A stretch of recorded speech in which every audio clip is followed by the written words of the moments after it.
the first step you have to take, and this is maybe a little silly, but you need to determine what name you want your business to be called. Okay. And so once you figure that out, then we'd be able to go and check to see if it's even available. Not all business names are available, and so you have to double check that. And even sometimes you run into problems with getting an EIN number with a name that's already being used. And so you have to kind of double check all that. So name is first. Once you figure that out, then you would file for your articles of organization, your certificate of organization with the state of Idaho, in this case, since we're in Idaho. And that they would process that and certify that and issue a certificate of organization. That kind of in connection with that, or along the same timeline, you get an EIN number, so an employee identification number from the IRS in your business's name. And that process requires you to appoint a authorized person. You have to put your address on there. You have to put, who's the responsible party and all that, and declare what type of business it would be. And then they would issue an EIN number. That can all be done online.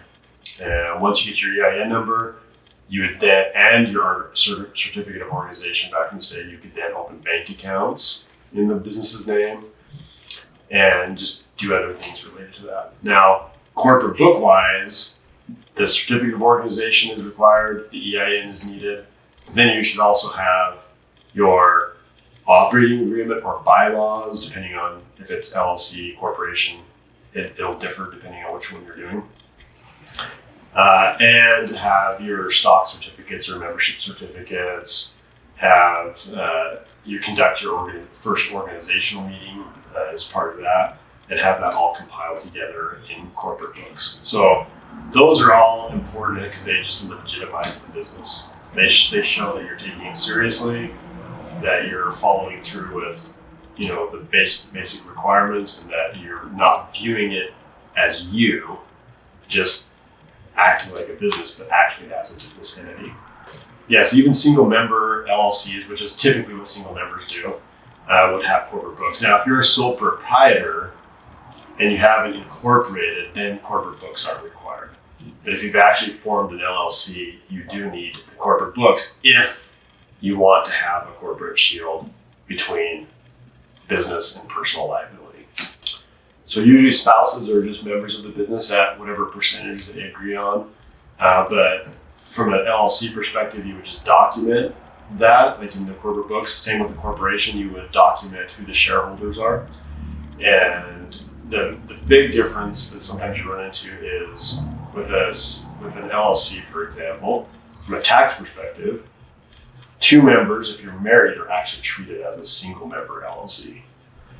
Mm-hmm. So you don't have to issue what are called K1s, which are the equivalent of a W-2 for an LLC owner. And so you don't have to do that when you're a husband and wife. Makes it a little less complicated. So like selling shares or membership interests or stocks, you have to figure out your buy-sell agreement really. And a lot of companies a lot of smaller companies don't have a buy-sell agreement, and so it's kind of chaotic when they do that because there's no guidelines, no structure as to how they can transfer that interest to somebody else.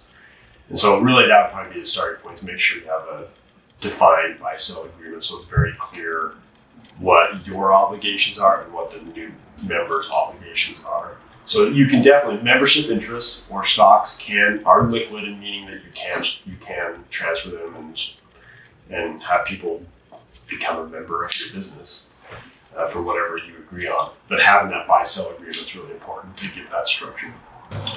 So in Idaho, hiring employees, you have to have unemployment insurance, and you have to have workers' comp. And so you have to actually get a tax number with the state of Idaho so that you can file those payments and the returns with the state of Idaho to show that you're compliant with those two things. So that's one thing that's a little bit different. If it's just you don't have to do that because you're not entitled to, a single member is not entitled to workers' comp or unemployment. But with employees, you have to do that.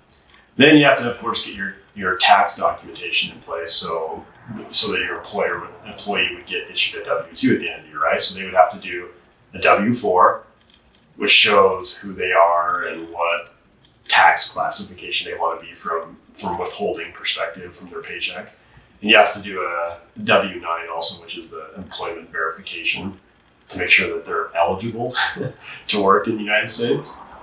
For most people, that's not a big deal, but if you're dealing with maybe migrant workers and stuff like that, you do have to keep track of that, verify their status and their visa qualifications to be here to work. So those are some of the things you have to do in order to get an employee on board. And the last thing is you have to report a new hire to the state of Idaho so that they know that you've done that. So, and a lot of payroll companies will do that for you. If you have a payroll company that's operating that, they probably would do that for you. But if they don't, you have to make sure to get that sent to the state.